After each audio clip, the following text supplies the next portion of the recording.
episode for Ahaye GC News. Mema Ubibia Akwaba. Had the latest hot and Aramede Bramo.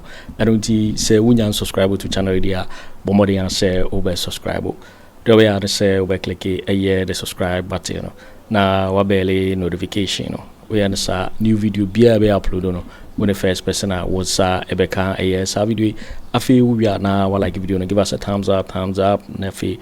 Shema wa foforo so na wenye bi hwe na wo hu ensemo ekoso e wo Ghana memo afi yembura ye ensemo abeto yepno so yeti yes a report ya ba betu ja sankomo yimu enti. Now NDC senior communicator NAPO wasaba edam Aremeyaw because champion before say akwawe mentally onye stable enkofo ne ne ko upper west MPP for me a dangerous o me ku ato atwisia o me we do sisi o me ku o me ntumi ku o me ojimijimi na po de ne ko upper west into napo before and I said time I yi ni say oye running mate and one or board am onye stable biemo na po asaba na nsena system ni mo eku kakra wati chain biem this year not chain when na ekoche no eche obrafo.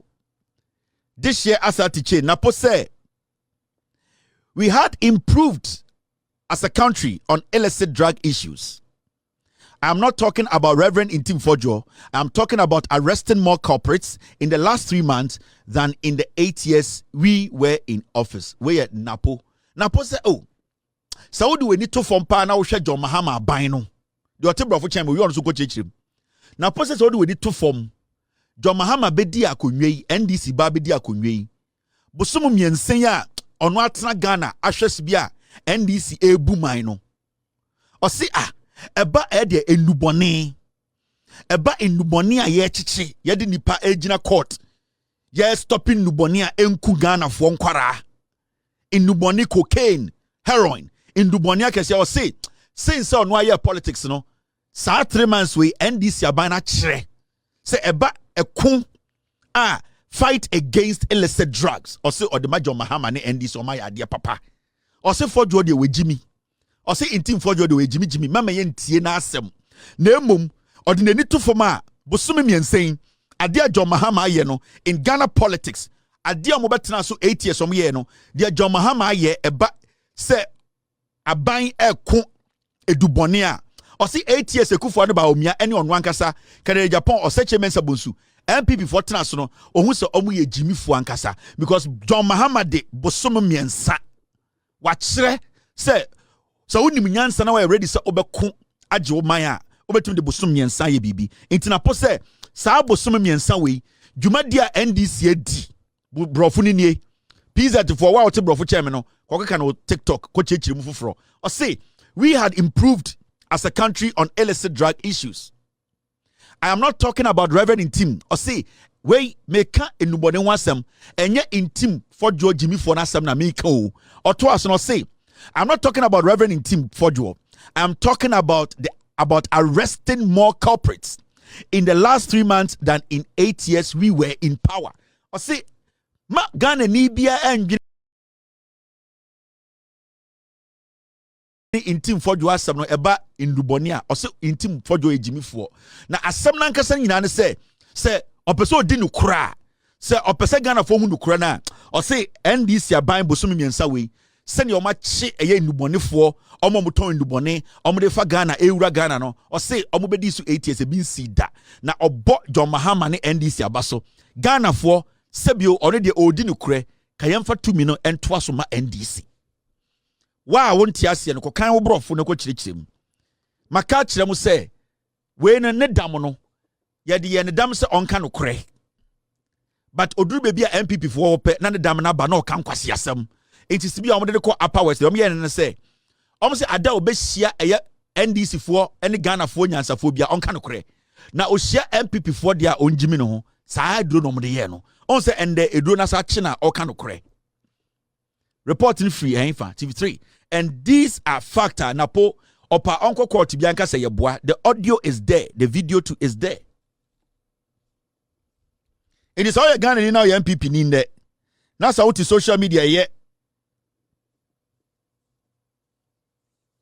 What is social media yeah and MPP we are kwasia MPP for the say Ghana for the John Mahama here in 3 months they been see that we the running mate of Dr. Bawumia now him the Bawumia can or them Bawumia no put and your body same John Mahama but you said that form a dear John Mahama here in these 3 months they been see that and then NAPO and I catch them NAPO catch us so who be to social media at Facebook, to YouTube, at TikTok, kasatia MDC, Nipani Kwasia.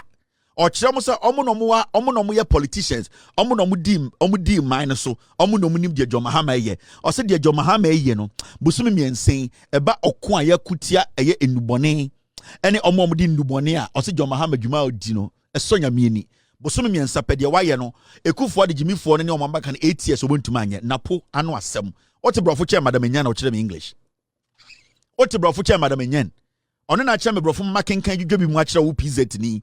We be a num Kevin Betchich, a bofnu, call a radio station a cotier, Sana Adia Sam, Mabatet and Fee.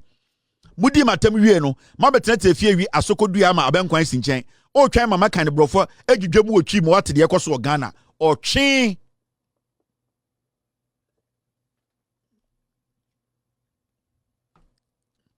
Where the Matem? Where the Matem? Where Gina Peas at a video did Matem? Kwasiato Adia Chia, and I draw better TV Mutie, or kind of brofo becani tree near Tiasie. O free. Member me kind of brofons and kind of tree mount. Nakaotona would matana would shabro for Kahun. Obufu, and they are Semesi. And the Empire Mayor and the Empire Asante Regional Minister. They say Romunya means they say Mayor Zuba Nebre, Zuba, the overbro, go for we. Mete crab, watch article be said. Do we even need a mayor in Kumasi as at before?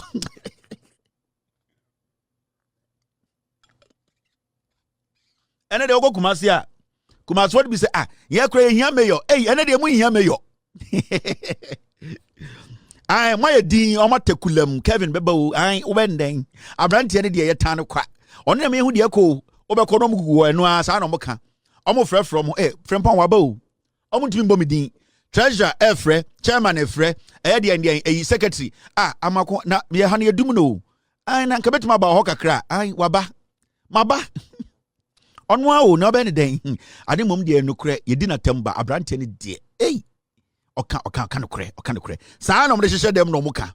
Almost text your mo. Also be you. Also be you. Almost your TV no hono beshame. Dying. Mommy uncle him. I abranti any day, no crew from Pond, the Alcandi no cre.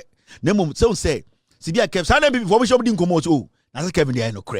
But once again to me, ma in some no can engine and also. Into the Biancas will do 2 for them. Say Anka Sadia and the bed you. And because 2024 abranti, young man, she party, she body partner bedu, she do the NDC, abedu, she Jomahama, and then any yam, she Jumo Mudi, or but nothing so nipam pim, a dang. They said you better my Yankas will do 2 for them. They say, Okubu say so 2 for Deno Kaya, Yankas, Mamma Kabibia. Omoko communications, one committee as Anamco. Omubusa Mamma Kabia, Mamukas will do 2 for them. No, we don't can say. Also, Mina Chairman, Media to be Gokon, I not overcome as a man.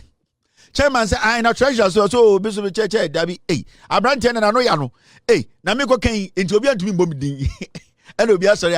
I boy now Mahama hide no body namin show, bet your draws a show. Munyina mo hweme men kan de brofo ngira ne twim aboafunu watu ameka da bia mo sori ai jo Mohammed tua Kevin Taylor ka na mo ho ne tua mo ka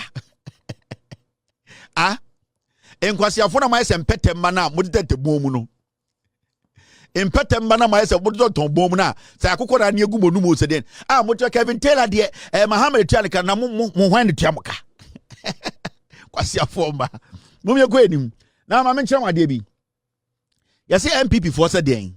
Now, NPP to sanction party executives, members, and communicators who publicly endorse prospective flag bearer aspirants. PZ for prospective, Montiasie, Mumubi Mwa, Mudimatem, or Chama Medjum. PZ for Mudu said, I'm what prospective, I say prospective, Montiasie. Aha, as what you want to say, Kotodia. Didi matem Kevin Taylor on the prospective ase and I to odi matem o twan ma mema dwudwam na wo de akodi nkwase asem meboa you see NPP to sanction party executives what you say on tiase What is swami de kwasi asem ye ka no kura kyerɛ wa wonti ase. NPP to sanction party executives, members and communicators who publicly endorse monti ase, prospective monti ase, flag bearer aspirants monti ase, motiti we wu nyina ho na MPP nkwasiafo we bu mu PZ for montie me. The other epono so nyina ne say yes MPP mo party no PZ for the be MPP for about PZ say PZ NDC for bebre ho omo de omo nim nyansa pa MPP for the be no mo ho no mo jimi no omo na me ne omo kasa enti mo amoya NDC for PZ de me ni problem you okay madwene ye adwuma amu nyina madwene ye MPP for the be no mo jimi no mo PZ no omo na me ne omo kasa me se me ntonto ma NDC amfa me ho na me wo ba na mate party de omo ka nyina ne say yesi mo party no mo PZ for the be MPP for no yesi mo party ni say wa we executive of party nim anasa we member keke e de say mo a sebio PZ for no bia monum kankan na mo se mo MPP members kuta card no yesi wa we wa adwene say oba begina bedwom aka say me wo Kennedy anam wo Bawumia no party ni say ye be yutu akonwa ye be pam wo free party msa aboa intenda no ya kama no ma no boa hyem yam party ba ko amode mo ko join ne ye moda ne nwan muntumi mpo moda ne nkra muntumi nya wo muntumi nya me esi ari nyina gum yam ye ka kire mo se enye party intenda o MPP ni ma so ope Kennedy a muntumi nka wada ne ofui na otim ope Bawumia a muntumi nka wada ne ofui na otim party we na mo ka se emechikire Ghana no party obi antumi enya ne right entumi nya ne freedom to speak on things nyoma ehiano any nipa o mo support where your party. This is not a political party. Where crack can also say this party is not democratic enough for any intelligent person to be part of. How can a political party issue a statement say nobody can go out as a communicator as a member to say media me do Kennedy media me do Bawumia party na why dia inti yentumi nche nipa ye de ne chi a edenti na di party ne chi. If it's the leadership of the party mo amwase on say mwagimi because omo wusam ntumi fa ma adwene nye adwuma omo wusam party na mudi akire no mudi akire because obi aka bibia tumtirim na enye the application of common sense for you to understand say me the party akire or say tell say democracy ye adwuma or say tell say freedom of speech ye adwuma or say tell say party ye wom no unity we are all respecting each other's view. It is a more NDC na se me support Joshua Labi and I support John Mahama. NDC for start your campaign now man 40 radio so selected your pen. Did you hear anything like that? But MPP the omo Jimmy. The party belongs to a group of people. And it's na end MPP say ya call elections. You losing elections. Ya call quiet meeting. Ya show report about the may losing elections no. You we see mamu who report no. Ya ni ekoto aba yene ye party for yene ye tia dues hwe nkwase ade na obi beka se an na se NDC for ye no NDC for de no so sa so kwase koto de bodwe NDC for so oba fa nkyere se NDC for fa nkyere mo so fa nkyere e so tia se NDC for do no kenkan ti ase mumudu do no omuntumi nkan nko school ti ase it very important say mo de be ma ye ne ya kenkan kyerkyere bo nkofo na ase na munim se mabokro no Mamika Binchamo, we have the report here. Messias, I know my team told me, say, we should hold on a couple of days before we release the report. We have the report. In the report, the problem now, of course, we defeat, no. At the end of the day, the one person catch them, no, Bawumia, Kennedy, and Akufo Addo, utterances. And most importantly, the party in conform parties a tribal and a corrupt party. Kusibuati ndi were reporting him. Kusibuati and a yeri di were reporting him. Chairman won't me di were reporting him. They talked about the high level of corruption. In fact, omo ya report na the Hopeson Bawumia Campaign ni di ni bamu e were reporting him. Kennedy Agyapong en nyoma oyeye in opposition. In some or any contract or GIA a party no nina report no I didn't release the party no report no the reason one person release the report and say you release the report now fashion be befa etia fashion be but do you know what they are doing? They have given the report to the Bawumia team Nana B and a catcher and They have given the report to the Bawumia team. And you know what they are doing? They are making the Bawumia team study the report. Send a buyer, communicators, they will see the way they will talk.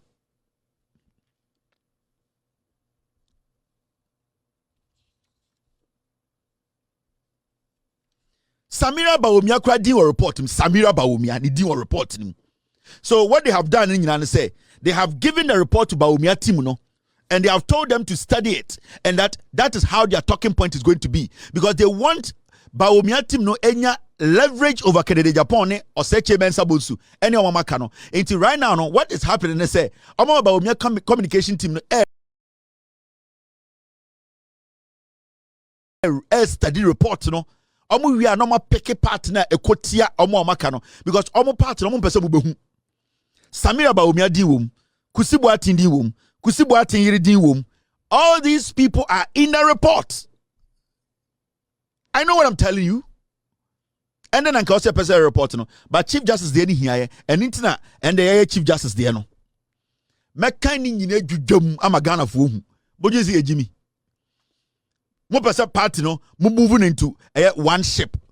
Mahamadu Bawumia ni Kennedy Agyapong any omamaka. Me, I don't care about MPP. Whoever comes, because MPP, no matter who represent MPP, NDC will be in power for 42 years and over. It's a fact. And into me, I don't care whoever leads the NPP.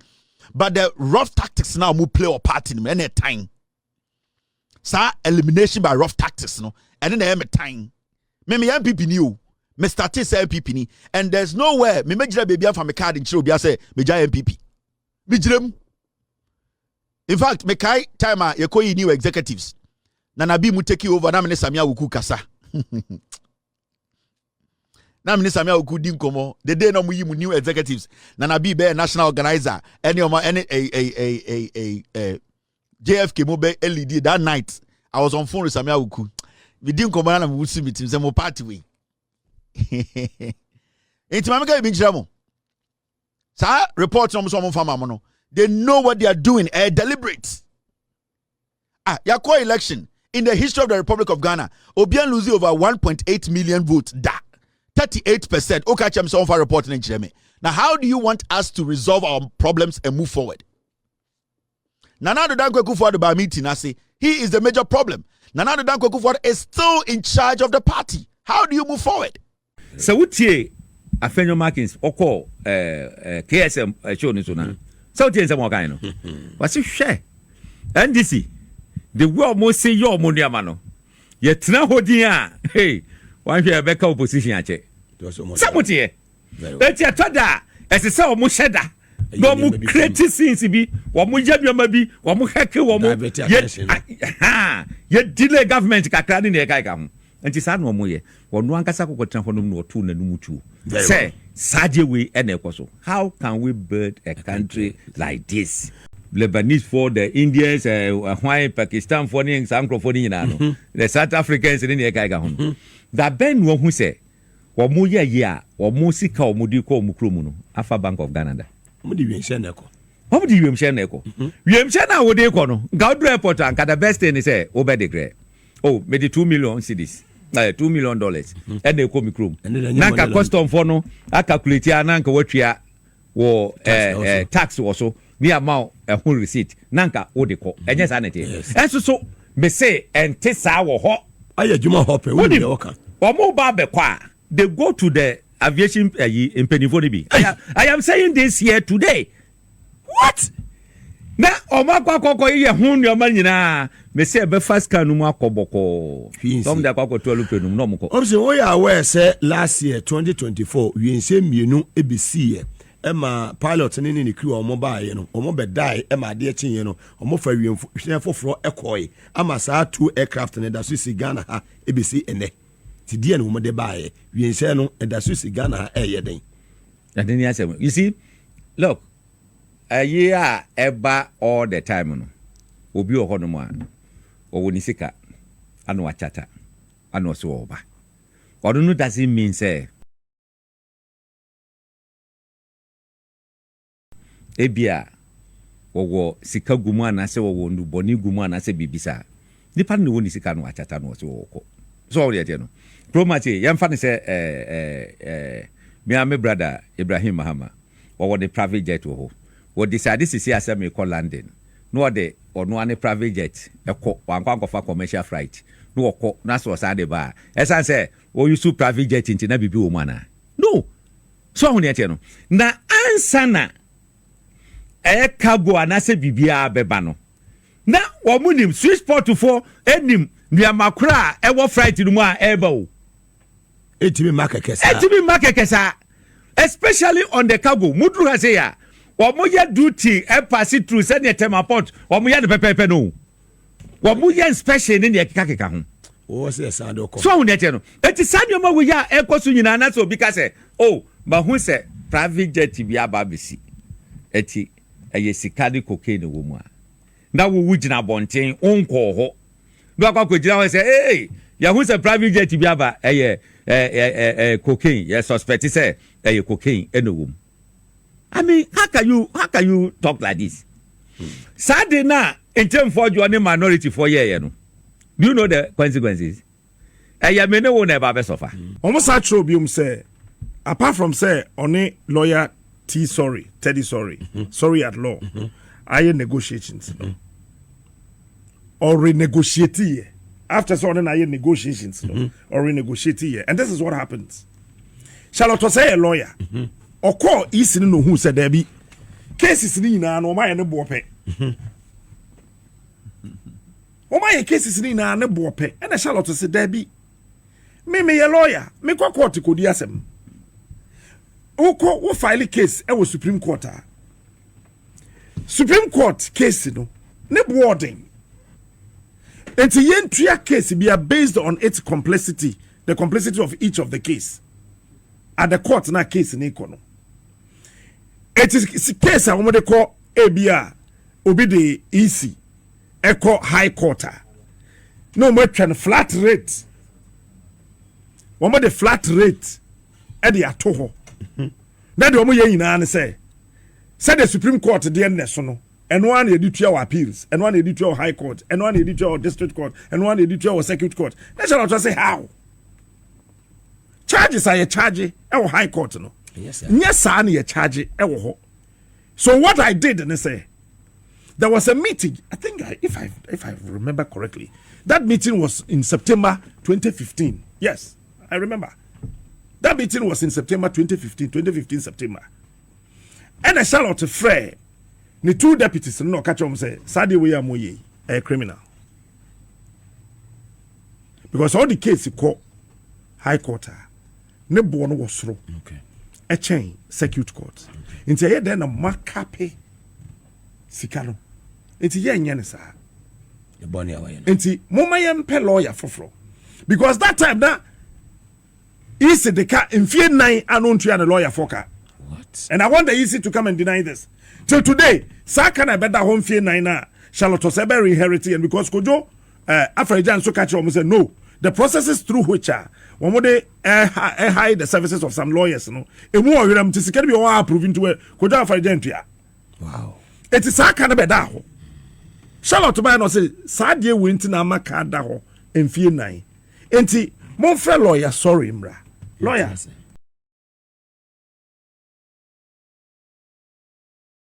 Ye pese ye no ye adwuma no foforo. Won we di kan be ye adwuma no said o musi ye adwuma no e ma isi ne boka emfaso ni so. Enti wo de ye ne wotena se. Timi Charlotte mi yimi ho afirim.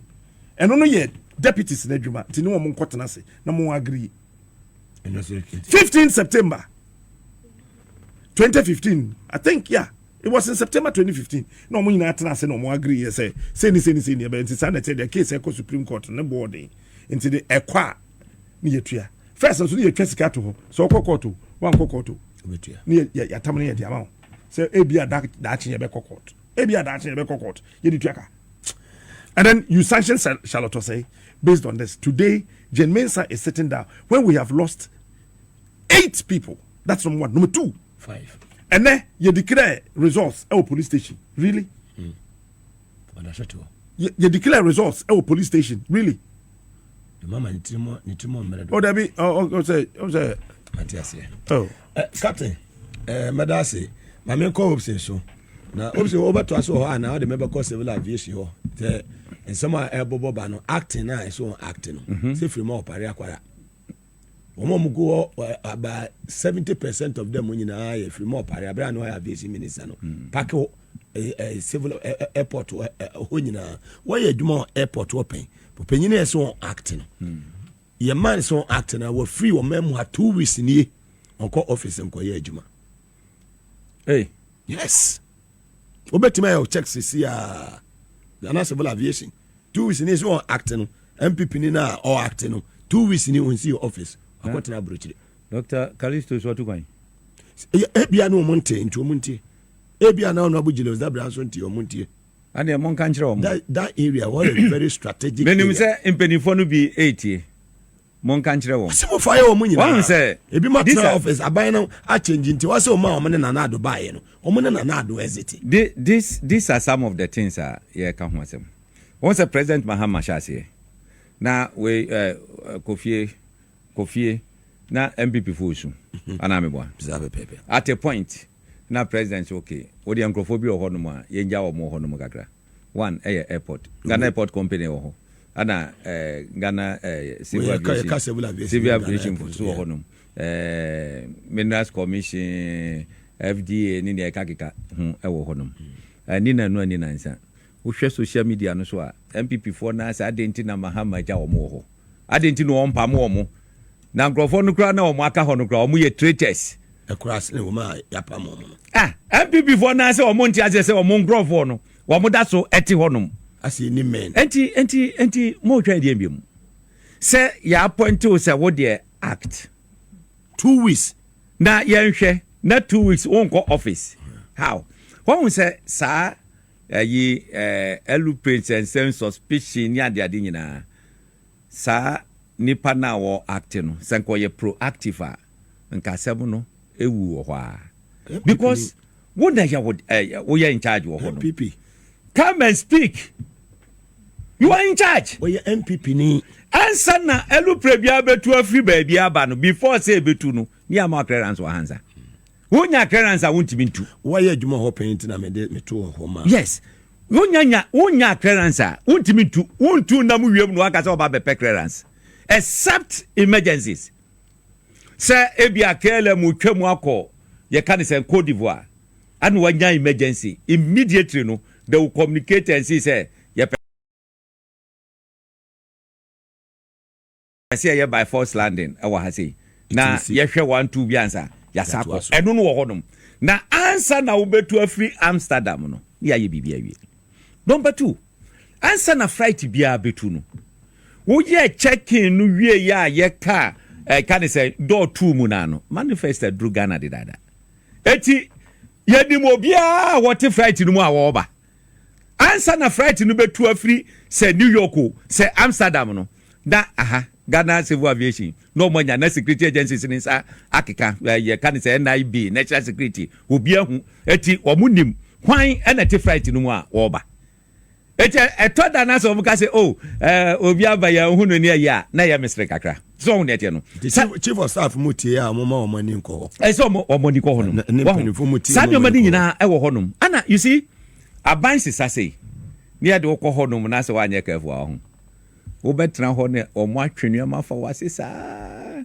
woni mra ho se obehu no na 4 years na so na 4 years na so because omo na okokoto omo ho no no omo miebie ne mani so nkyerɛ the custom will not come and tell you say side way the immigration will not tell you the AFSEC for no they will not tell you any ne kai ka ho nyina wo bon say na enamusa look think about this ye wo krom ha say ye nkrofo Lebanese for the Indian for ne omo mkikai ka ho omo ye big time businesses wa say no wa hu say omo de omo sika ko baka afa bank da wa hu bi da koko check bisa Bank of Ghana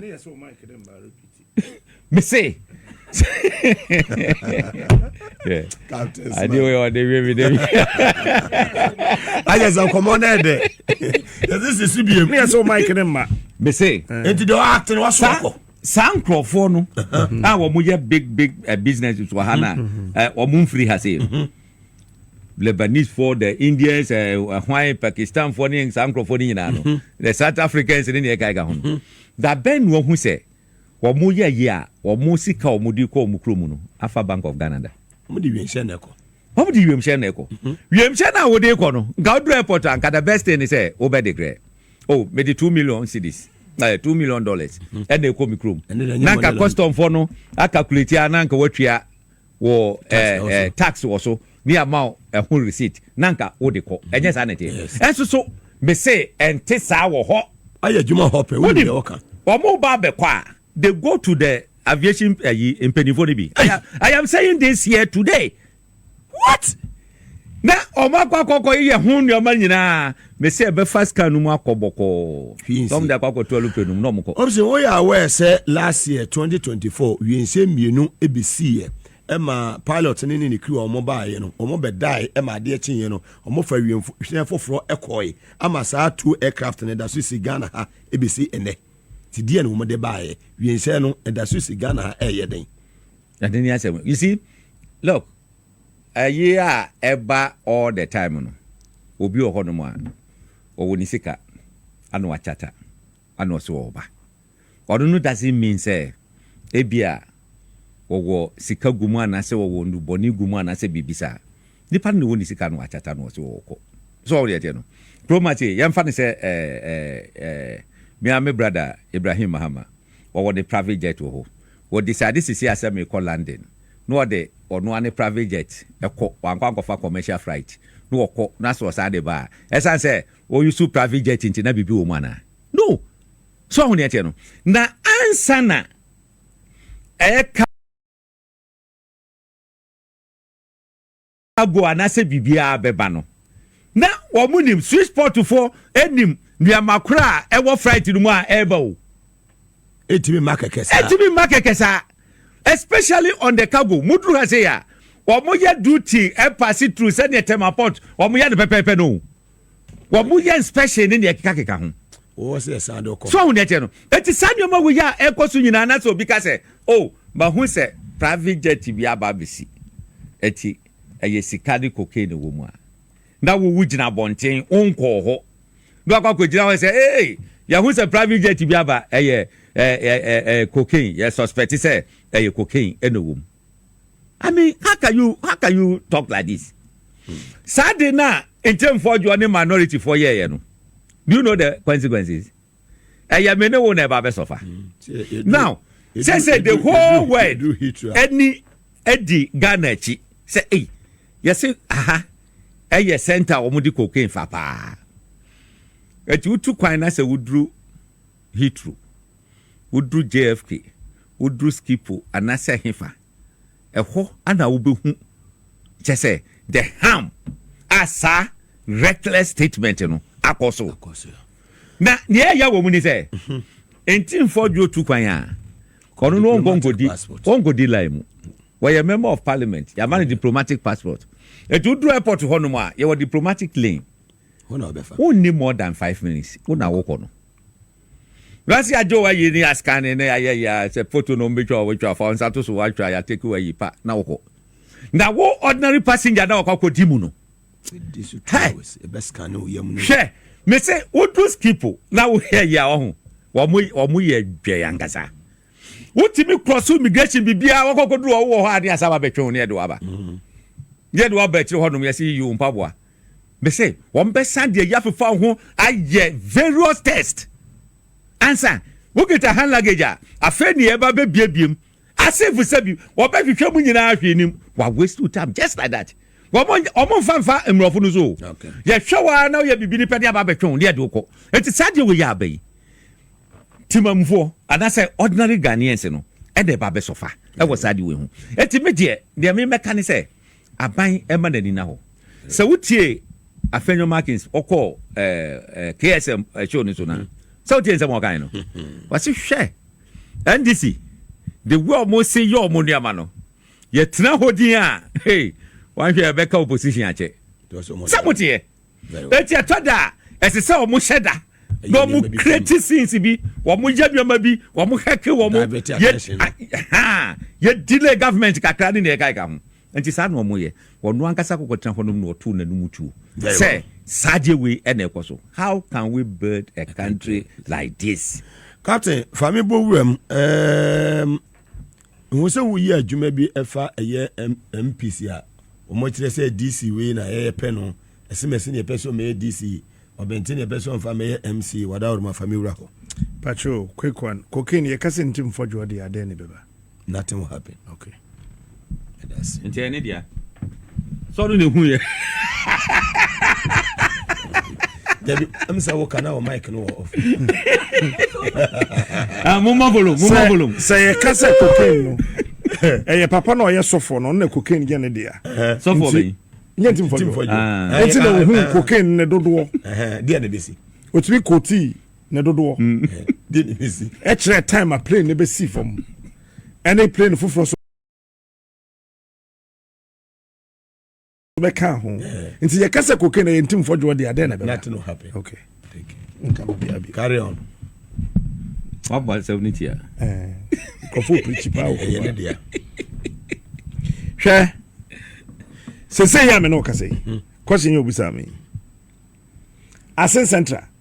NDC from constituency chairman no ho no ne NDC MPP parliamentary candidate na ho no. E no muka bom mama me nya 5 no. Evidence be no original. Oh, asema na okay. No mu ye na kasa send party for ni gina ho. Omo ni assembly members no mo ka ya to etia no. Wo video no. Yanko. Okay. Party na mo party NDC no. Mo NDC for no. Mo MPC no. O ma start pira mahama. Ebi mo. Me de me nka bi no me kama sem. Wo e form ho no mu nim. NDC MPC na shase pira mahama. O ma start pira no. What do we need Eastern Regional? MPs feel say one share year 2028 e bia na ono as a member of parliament no. Oko primaries anu we lose Eastern region. Enti no de enye de ono MP ni pese obedi DC no. Emmaso. Uncontested. Uncontested. Go to Asamankasi. There's this lady. Your friend, is it something Chesa Rebecca? What's the record? Any day party them penny for Nankasa air kafane. Any the original minister Nankasa air kafane. She qualifies beyond qualification. Among all the others. She's the only Obas who are listed him. Sweet. Ebiana. But the MP, if you say lady you're too vibrant, Ebia that trouble contested until me and farmer. That's as going to be cautious. Eti eho enjo. Asan Central asem ya yeken. Mami akwaje 5 pay. Here me ya mahama on come boni din sa. The constitution is not a fetish. Serious. Someone toa me boni din sa. Who suffers? When suffer? Mahama Otenkrai. On the budget or the be adwuma as president no. Enyo obi ne twama no. Call to the finance ministry. Ni ya hwem, ni ya de afamra kwan so kakra pa na ekro no. So we anamwa. Okay, for now ho na bebre. Wo na wote Asen Central. What him say bidum 15,000 assembly members no. What? Oh, chief. SSC chi assembly members na woni egwa won. Ye kan asama ya na Ghana for be person better say. In any case, dey nti ye bo bi dia wo so wo to atia. Dey nti na wo to atia no. Wo interest o baby. Wo Debbie nipa no president na mu no ya to aba na ma na wie. I think say you review your constitution say you bo bi din so nko DC ya. Na you say you to no so aba say you confirm no. Meanwhile, obi obeye CEO. Aba national health insurance na you bo ni dia no makoye adwuma. Yento aba bia also. I mean, does this make sense anywhere? You know. Me your mampanin ne. I will go to parliament and repeal that. Committee no mo review no. Ambassadors you more kwa represent. I will repeal that. Maybe your president and then yeah. Me dey go parliament mun use and say hunu free constitution. Mun free one say hunu. Is near dangerous. Enti say no. Ubahwe no na baby a MP wodo MP dey nya di po ohwehwe na otua losing bonus MP no otua losing bonus what eti mo am party no MP si tua losing bonus se nipa na Mahamadu Bawumia din so mbedi MMDC so yen tunti awon Asen Central me ma sheda ko wuram me kan sama me pay yese enipa na oye MP sesi no ono ena wo mo de asam to no so se wakofo bi yire no okay Nuruddin okay aha okay suspended no kura o mo suspended Nuruddin nam so kura ma me wofa regional chairman no ho ba asem mo no so kura ye suspended no prof ena nyame ya branch na dom na wan win election. So when the matter happened, I sent Ntim to go to the constituency and find out what happened. You know what? A branch said that Papa on Ntim, or say, I am a Muslim. And a Nodna. In the midst of a sin, in an account space. And she said, party didn't tear executive didn't tear say me a Muslim. Na me ceremony. Na se metime di MP na. And the yema obia oye asante she. Ensu medi. No so ye Kristo ni. Emedi. No so medi DC you know. Na ye me anu nkam mom. Na ye ntimi draw powers from both sides. Ebi ni. Na ye Ketia mon ho. Adanse askwade ya ye kan. Chenchene tachi a MP ni votarian and wakwaje seat na mayen. Ena nipa omode ne eba no de se kronkron na oto na wo ye kumase ade mebra hene. Oja akonya no to work contest ma 2020. After 2020 no party office see adanse askwani sima ye. One afana se party na sa so candidate ni sa ye ne campaign manager. Ya we ne ya ba vet ye wie. Simesisi wo mpewe the way minua dagati ni no. One ne Votarian na dance askwa o de sata ba da yin kupila obe content. Yes, you see na enunti ama ebinuma 15,000. I am saying this here, the national security should go and investigate the assembly members no. Okay, some took 15,000 Ghana cedis and they still voted against that woman. But the final thing is empacho national cathedral so for na Ntim resigning ya becho omo dabe me ama soro pani opoku ina kan ho yencho mo maybe akoso like cement asema okay yencho mo na me yencho which was about $58 million at the end be me ye ne ma bibre nti ade $58 million aye swimming pool be na we ase Atlanta Georgia America, the biggest swimming pool in the whole of America is in the same at $3.4 million. Where the mami fa yikitu entwem. What are we talking about? Ghana Police Service. Asofo na ekọ Mahama house omko blackmailing no. You molest. Asofo ne ko John ho. Eko ka chense so prosecute asofo na edi National Cathedral nanim na. They will turn the church against John Mahama. Omuboa. Oh, we are trying. Na Your Excellency. Yeah. Oh, okay. Wonim yikitu abi amede tu dwane say Ghana Police Service, the National Security, the NIB umuma money na ho. Thank you. It is alleged say encrophobia kwakofa encrophobia begukrum. Wande oti hwa ubeti pay yakun bi ato ha. Ochina ubeti pay yakun bi ato ha. Yeah, because no. Oh. Omuma omwani enye den enda ho. You waiting for winning reporter Babeto Yepuno so because so we can subscribe to channel dia bomodia say over subscribe. Now while like video don't give us a thumbs up na fi share ma wo fufro so na when you be here na wo hu ensemwa ekoso ewo Ghana memwa. Also betimi atchere wadwen afa eye ensemwa nyina ho ewo comment box ni mu. Obete minkabi in my next video. Thanks for watching. Like and share the video. You can also drop your comment. Please don't forget to subscribe. Click on the bell to turn on the notification.